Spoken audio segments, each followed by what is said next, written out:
Before Abu Bakr al-Baghdadi became what many consider the world's most powerful terrorist, he was in U.S. custody. U.S. forces released al-Baghdadi from an Iraqi prison in 2009 after 4 years in captivity. His reported parting words to American troops, "I'll see you guys in New York." Al-Baghdadi now leads a terrorist army of some 10,000 jihadists. Known variously as ISIS or the Islamic State, they've conquered a vast amount of territory in Iraq and Syria, and their threats to attack America have not gone unnoticed.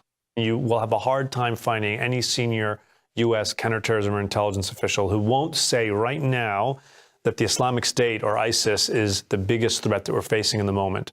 Former Treasury Department and FBI analyst Matthew Levitt says the large influx of Western Muslims into ISIS's ranks from places like Britain, France, and Denmark poses a unique danger. According to some estimates, up to 3,000 Western Muslims have traveled to Syria to join the jihad. They are recruiting a very large number and attracting really a very large number of foreigners, including Americans. At least 100 or so have gone to fight, some with ISIS, some with Jabhat al-Nusra in Syria, and also Europeans. And in many of the Europeans who are being recruited are from European countries that have visa waiver programs with the United States. The fear is that these holy warriors will use their Western passports to return home and carry out attacks. One French Muslim who had fought alongside ISIS did exactly that back in May when he killed 4 Jews at a Brussels museum. Moner Mohammed Abu Salah, a U.S. citizen and Florida resident, took a different route. He blew himself up in a suicide attack against the Syrian military earlier this year. What makes it such a threat to us is its intent and its capability to carry out attacks abroad, the fact that it has recruited and drawn into it so many foreigners, some of whom have already gone home, and some of their leaders, including al-Baghdadi, have articulated an intent to carry out attacks abroad, possibly even in the United States. In one recent video, ISIS called America the protector of the cross and warned that the United States shall soon be forced to be in direct confrontation by the permission of Allah, and the Sons of Islam have been waiting for this day. Al-Baghdadi's claim to lead the world's Muslims has not sat well with al-Qaeda. Long considered the world's most notorious terror group, al-Qaeda had a bitter falling out with ISIS earlier this year. I still think that al-Qaeda is the bigger threat because al-Qaeda still has a much more capable, deeper international network. Thomas Jocelyn is with the Foundation for Defense of Democracies in Washington. The A-listers in the jihadi world have remained with al-Qaeda, and that's a big cause of concern. Al-Qaeda and its allies continue to expand their reach. The group now covers more territory than it did on 9/11, from Pakistan to Somalia to Sinai, Libya, and beyond.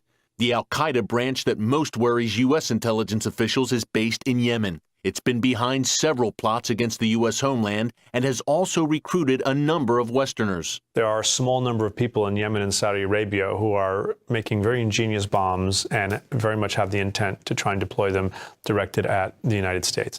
Although al-Qaeda and ISIS may now be rivals, there has been no such breach in the relationship between the world's leading state sponsor of terrorism and its most lethal proxy. Iran and Hezbollah have been involved in so many plots over the past few years that, according to the former director of the National Counterterrorism Center, there have been times when the daily threats that are being briefed to the president are not all or primarily about al-Qaeda or ISIS. The top 1 or 2 or sometimes even 3 have been Iranian and Hezbollah plots. Levitt wrote a book called Hezbollah that details the group's international footprint. In recent years, Hezbollah and Iran have attempted or carried out attacks against Jewish targets in Bulgaria, India, Thailand, and elsewhere. U.S. authorities stopped a 2011 Iranian plot to blow up the Saudi and Israeli embassies in Washington, meaning Iran and Hezbollah have yet to strike on American soil, although they have killed U.S. citizens abroad. It's very hard to say if and when they decide that they want to target Western interests. That they have the capability is very, very clear. That capability would only increase if and when Iran acquires nuclear weapons, an achievement that would embolden Iran's radical leaders and leave the world an even more dangerous place. Eric Stakelbeck, CBN News, Washington.